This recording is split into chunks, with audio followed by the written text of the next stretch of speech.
So you own a nursing school in America? I do. Yeah. Wow. Wow. I took my first exams, which I was really impressed. Think about it. I mean, I got F in everything in high school.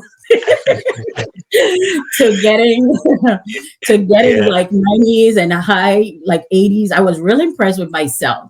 And I Hmm. felt like, oh my God, if I can pass this class, I can do anything. So I did. Hmm. And the counselor, God bless her heart, she was really, really nice. She asked for my transcript from Ghana. And like I just said earlier, that is a transcript that would not be accepted for any college because I failed everything except food and nutrition. So I got an E in everything, F in science, F in math, and all the sciences Wow. was F. So, Like, how did the PhD comes about? Because going from all these F grades, now you're thinking about, being a doctor. That's quite a milestone, though. How did that thought process comes about? but there was Hmm. this void of trying to fulfill something, and Hmm. I wanted that terminal degree of like Hmm. completing whatever you started. Like, why don't you just Hmm. finish it? And Hmm. that's why I chose the DMP program. Talk a little bit about the landscape of nursing in the United States of America. The opportunity in nursing, it varies. Like I said, you do not have to have a DMP or a doctor in nursing Hmm. practice to own anything in America or become bigger. You can just have your basic from all the ways from CNA all the way to the DMP and be somebody.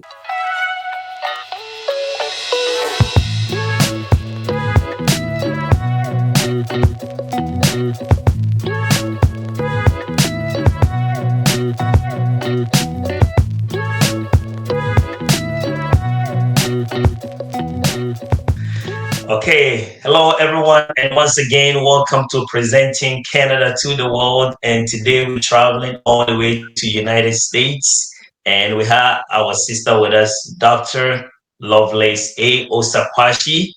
And I came across her post on Facebook when she obtained her PhD. And me also being in the healthcare industry, I felt the need. I wanted to invite her to come and talk about her experience. She's originally from Ghana, moved to the United States in 1999. And so in this interview, we're going to be finding out more about her and her journey so far. So, Dr. Lovelace, the floor is yours. If you'd like to tell us about yourself, where you come from in Ghana, and your journey so far in America. Thank you. Thank you so much for having me. So, of course, everybody already know my name. My name is Lovelace. I grew up in Ghana. Actually, I lived in Labadi, then moved from there to Laboni, where I grew up. Like I spent most of my time. I think from primary school, elementary, all the way to high school. Went from Soul Clinic to homeschool, then to St. Mary's Secondary School in Coligona in Accra. And Mhm. then after I graduated, I was in Ghana for a while in '96. Came to the state. My dad actually filed for me to come, so I came and joined my dad in Brooklyn, New York. After Brooklyn, I've moved to other states. I've lived in, of course, Connecticut. I've lived in Vegas. I've lived in Georgia. Then moved to Buffalo, where my husband was doing his pre med. And he was an international student, so he couldn't move, so I had to move. And we lived in Buffalo for 11 years. It was a great experience living in Buffalo.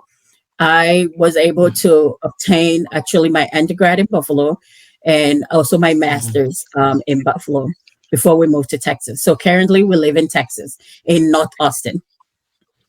Wow, wow, wow, wow, wow, wow. That's amazing. That's amazing. So you spent most of your life in the US then, I believe. I feel like yeah, this is gonna be my 24th year in the state. So I've lived more in the state than Yeah, I stayed in Ghana. I was 21 when I came over yeah. um, to America, and Wow. I mean the continuation of having a terminal degree in nursing was always a dream of mine. So when the opportunity opened itself, I was like, I'm gonna go all the way. Like my mom said, you never stop. You keep going Mhm. till you want to stop. So I did. I obtained my Yeah. DMP, which is different from a PhD. So the PhD is Mhm. research based, the DMP is clinical. So I did a DMP in Mhm. nursing. Wow, wow, wow. I guess we're gonna talk a lot more about that. But just backtracking a little bit now, moving from Ghana to the United States at that age, How was the transition for you, though?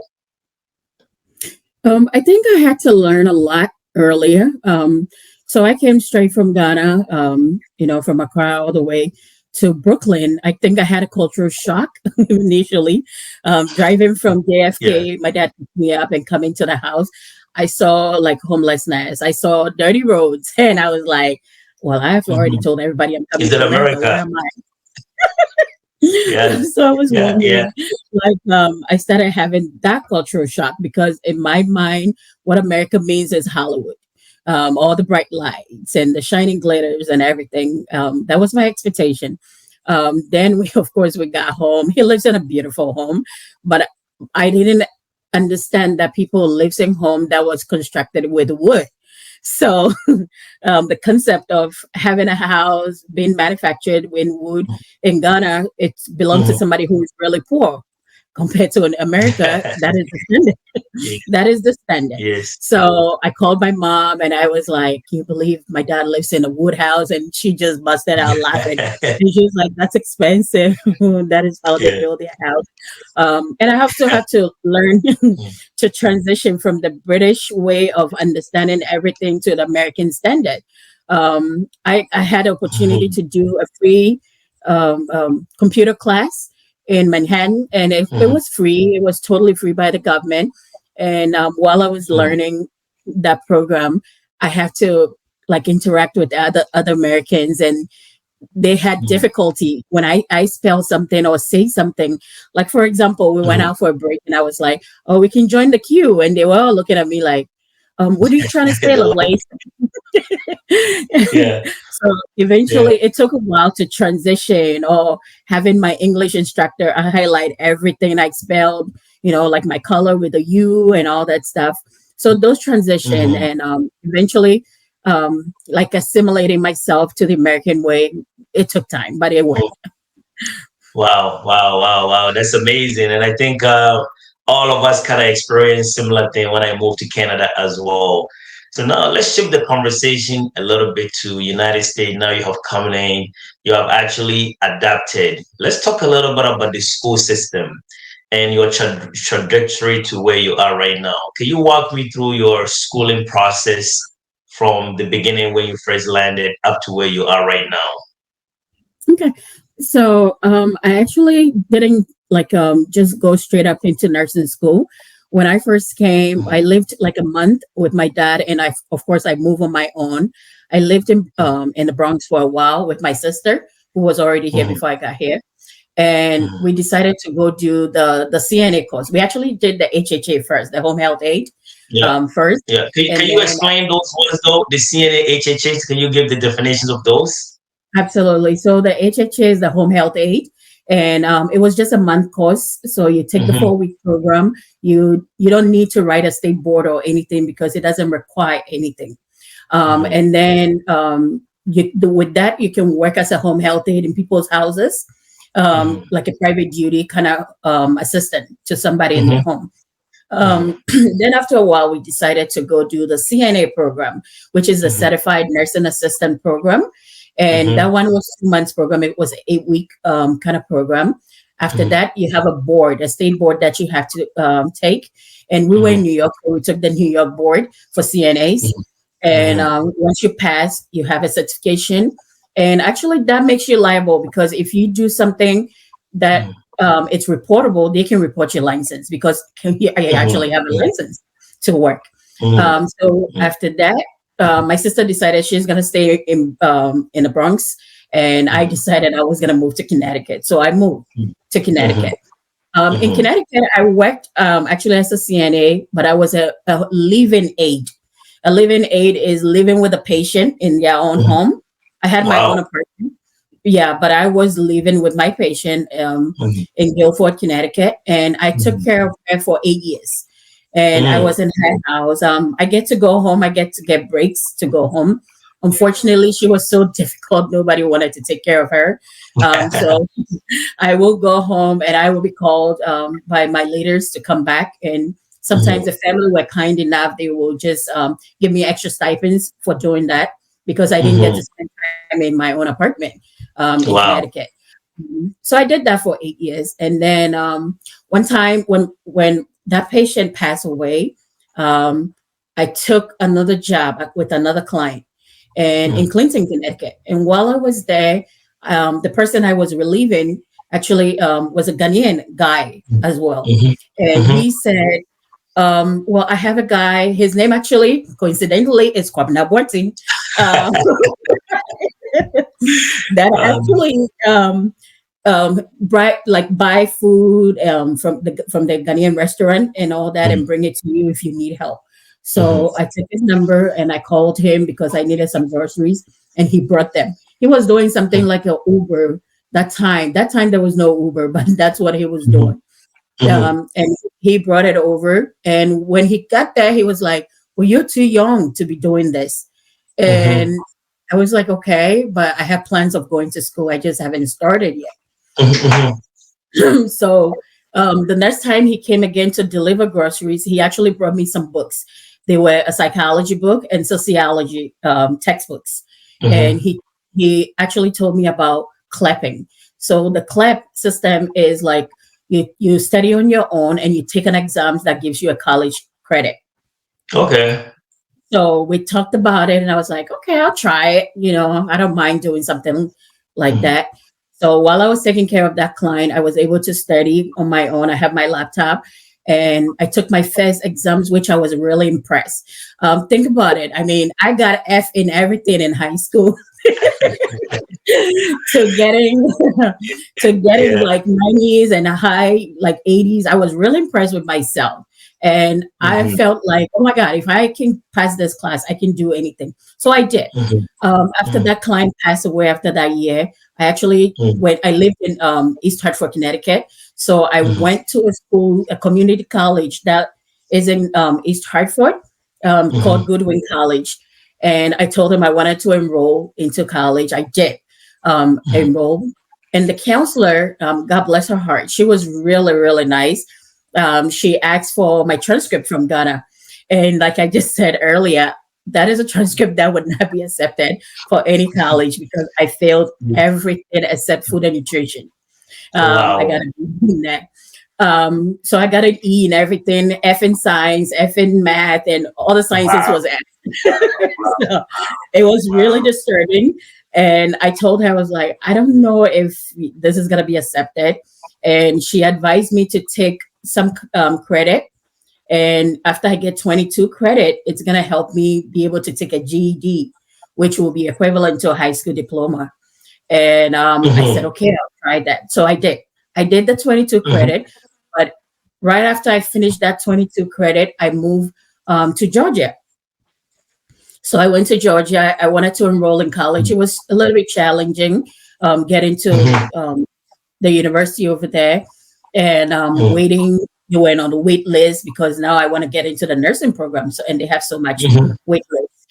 But I started talking to my husband, and then he lives in Buffalo. Like I said, he was an international student then, and he couldn't move. So I had to move from Georgia to Buffalo. So I did. And when I got to Buffalo, he went with me to his school, his university where he was in Buffalo, DuVille College. And we went there. He wanted to introduce me to some of the professors and everything. And the first person I met was Dr. Olivieri. She was the head of the science department. And she asked me what I wanted to do with my life. And I was like, I want to be in the nursing program. But unfortunately, I haven't been able to secure a place or a school that is willing to put me right away. And there's always waiting list. And actually, that time I got there, I had an appointment to go take an entrance exam at ECC, Erie Community College in Buffalo. So the next day, so she was like, well, we have a nursing program in DuVille. Don't you want to do that? And I was like, well, I don't know, because of the wait list. And she's like, well, you're in the program. And I'm like, no, I'm not in the program. I was just trying to explain. And she's like, well, I'm putting you in the program. So that's great. Yeah, I know. She asked for a transcript, which I did not have. I had an unofficial one. So I went to my car. I rented a car. I grabbed it. I brought it to her, and she's like, "Okay, I will submit this for you, and just request an official one from Goodwin College from Connecticut. Mm-hmm. And I said, okay. Mm-hmm. So that's how I got into the DUVO nursing program. And I mean, it was challenges. It was a lot of work. I had a lot of Mm-hmm. handheld from a lot of friends. There's so many Ghanaians Wow. in DUVO by then who were willing to Wow. help and support. My husband Mm-hmm. was there always. I mean, he was a science major. So Yeah. my science, he made sure, like, he mentored me when I Wow. needed help. Wow. There were a Wow. lot of direction and Mm-hmm. support. I had my son. I mean, I called him the Duval baby because every Duval student will come and pick him up, take care of him, Wow. take him to Wow. school. I Wow. think while we were there too, we became like the international hub for the international students. We'll Mm-hmm. cook. We made a lot Mm-hmm. of meals so they can come eat. We'll have Wow. conversations. For the Um, international students across Africa and everywhere. Yeah, we had people from Cameroon, from Liberia. We have so many of them from everywhere, Ghana, they met.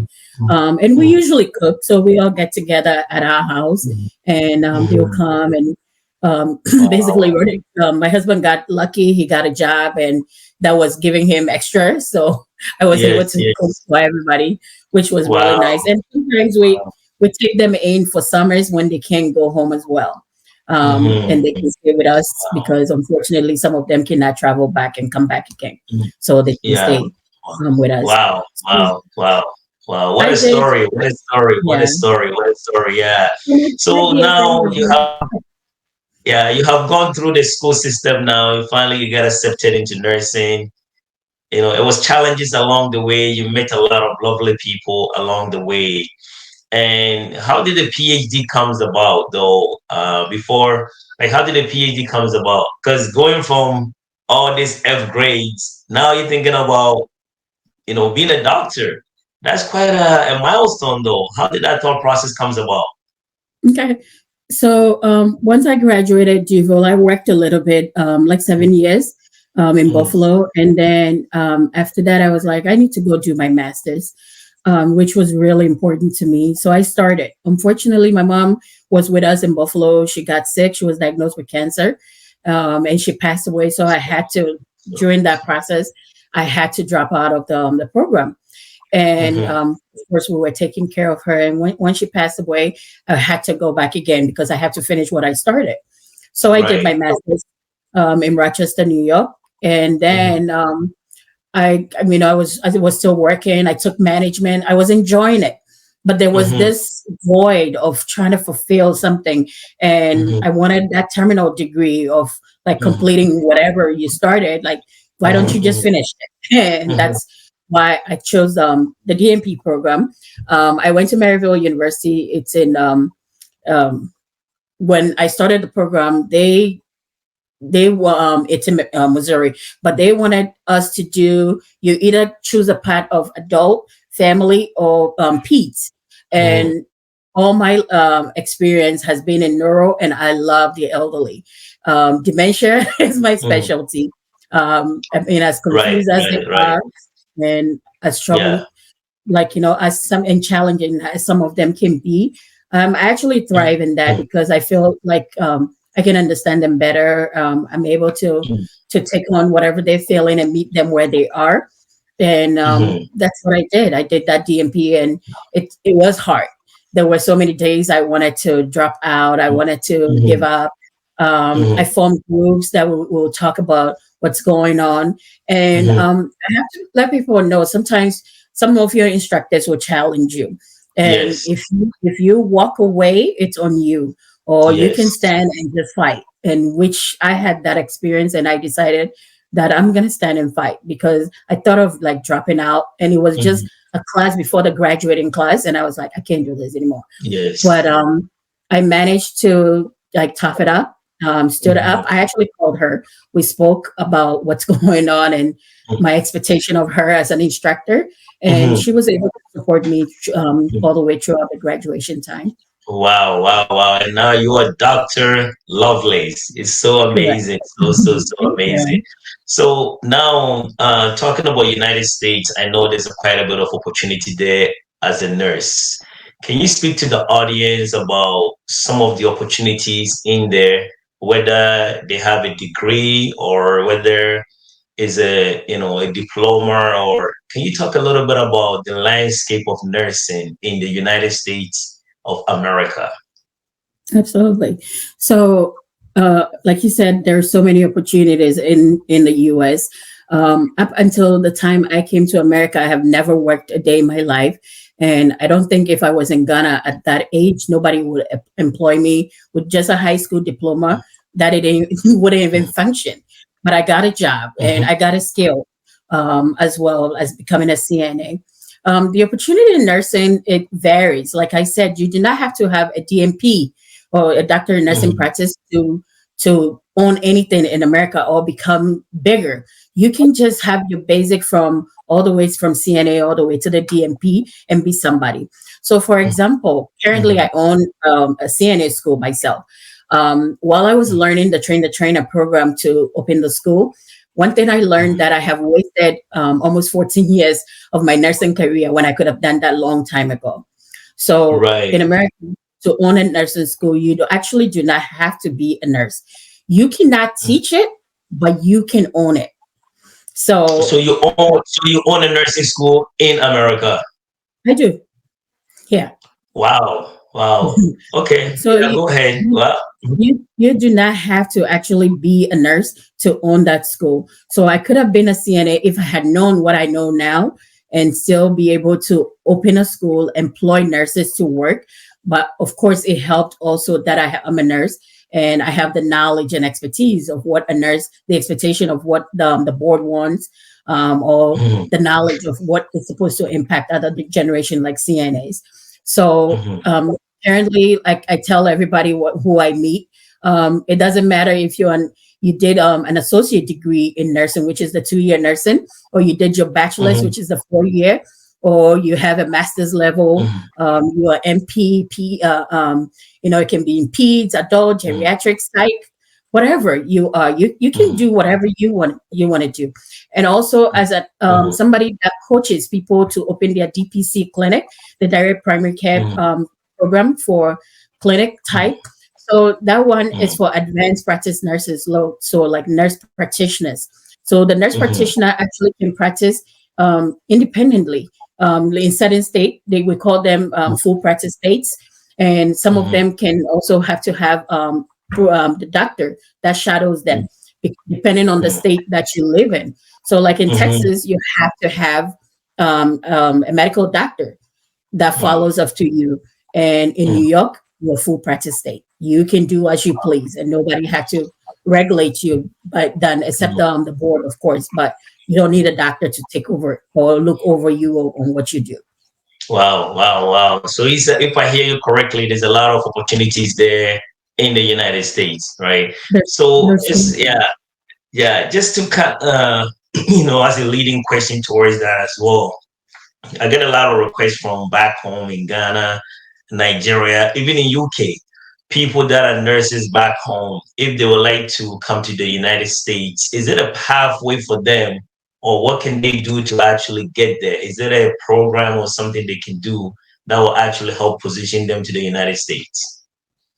Absolutely. So if you're already a nurse, like you're working in another country and it's not the state, of course, you just all you have to do is take the NCLEX. The So what is NCLEX is NCLEX? So the NCLEX is the board exams. That is what makes you the RN.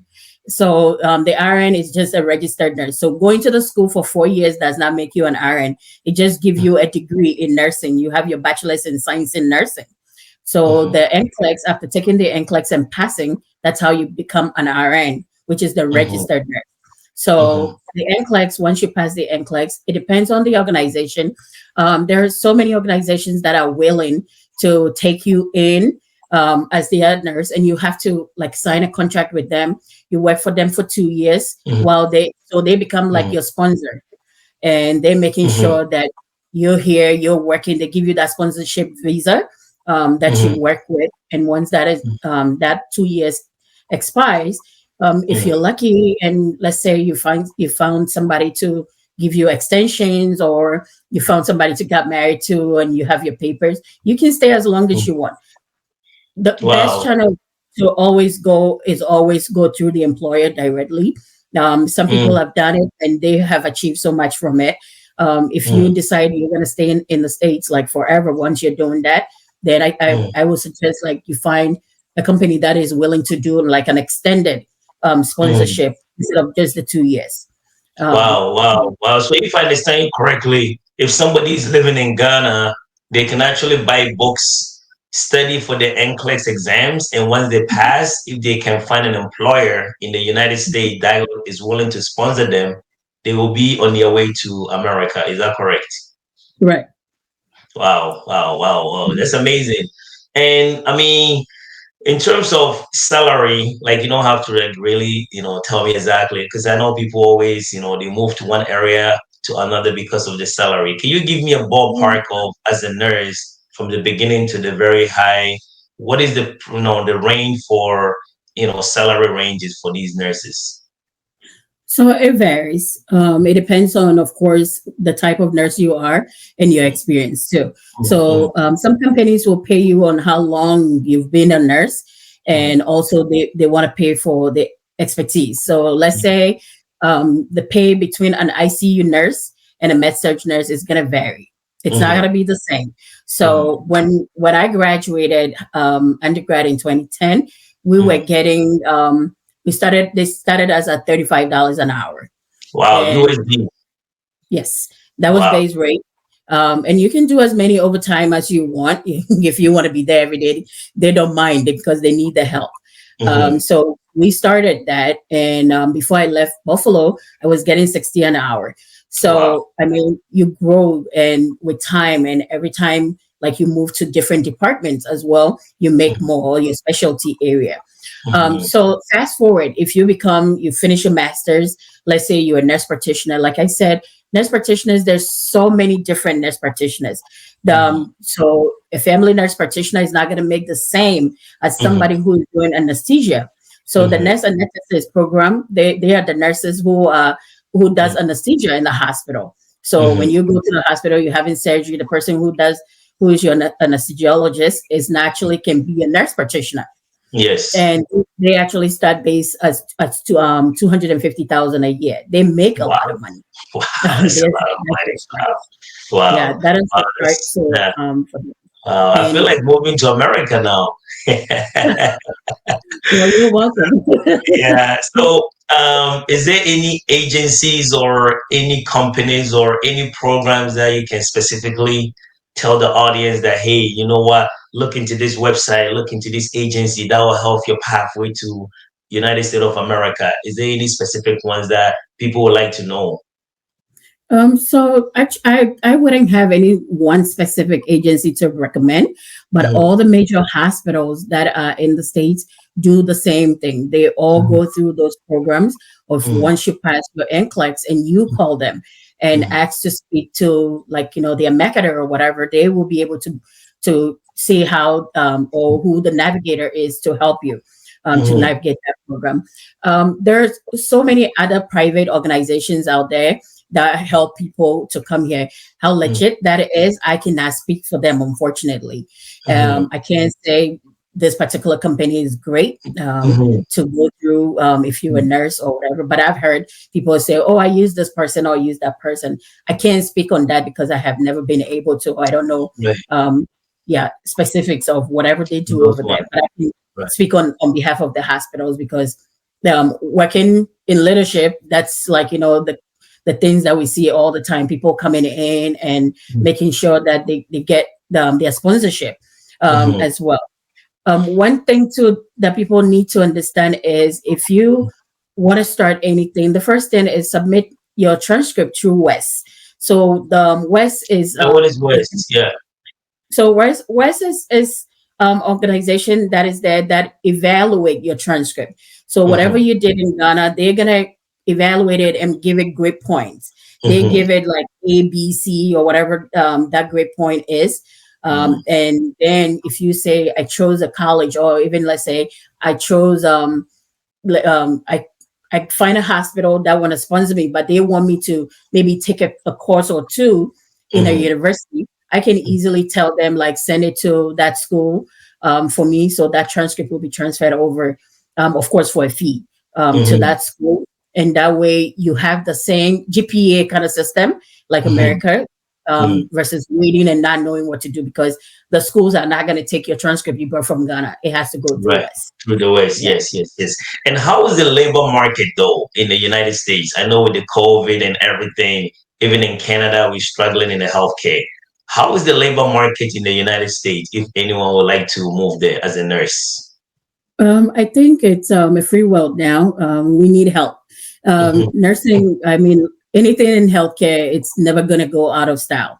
No Mm-hmm. matter how many robotics we build to take care of other things, Right. healthcare is always going to be healthcare. We're still going to need hands to do the job. Mm-hmm. So, I mean, people should like, if you're not already in healthcare, start looking into it. Mm-hmm. I tell people I want a job that is going to be competitive, yet I'm going to be marketable, because I Yes. know if I did engineering, I'll be fighting with other people, other Mm-hmm. set group of people, Mm-hmm. that are looked as engineers versus Mm-hmm. just me, Mm-hmm. being a nurse. I can go anywhere and I'm still a nurse. I will get a job Yes. regardless. Mm-hmm. Mm-hmm. Mm-hmm. So the labor market is very, very open over there. Absolutely. Wow, wow, wow. So, what would be your last word to the audience that are watching us? Somebody might be young, living somewhere very remotely, dreaming of America. What would be your last word to them or your advice? Well, I always tell people, like, do what you love. If you don't love what you're doing, you have no business being there. Mm-hmm, And that is huge, because sometimes people tell you I'm miserable at my job. They're not miserable at the job. That's not a job for them. And that is what the problem is. But if you love what you do, you have mm-hmm, no excuse to mm-hmm, say, because you always wake up excited. You want to get there. You want to do those things, right? mm-hmm, And I mean, it took me a while to understand that. I had, like, I was a home health aide and I didn't know more about dementia. But once a mm-hmm, nurse, and I learned so much about dementia, and I was like, oh my God, I could have been a better home health aide when I was taking mm-hmm, care of that patient or that mm-hmm, patient. But mm-hmm, that passion, I've always loved nursing. mm-hmm, And I don't feel drained getting up every day to go to my job or go to work. It's not mm-hmm, about the money. The money is great. It's excellent, but mm-hmm, it's the love for what I do, impacted other people. And mm-hmm, when you stand on higher ground, looking down at people, you always have to look at yourself. Also, through that person, you have to see that reflection, because mm-hmm, times can change and you become a patient. How would you mm-hmm. like to be taken care of? Right, right, right, right, right. So the American dream still exists, right? For anyone that would like to move to America. Absolutely. Sister Yeah. Lovelace, this is a wonderful interview and I learned so much from you. Maybe I'll buy my tickets and me and my wife will probably move to America because it seems like it's so much going on there. So just thank you for your time. I really appreciate your time with us. And I know a lot of people will benefit from this interview. So thank you so Well, much. thank you. God bless you. Thank you. You have a great day.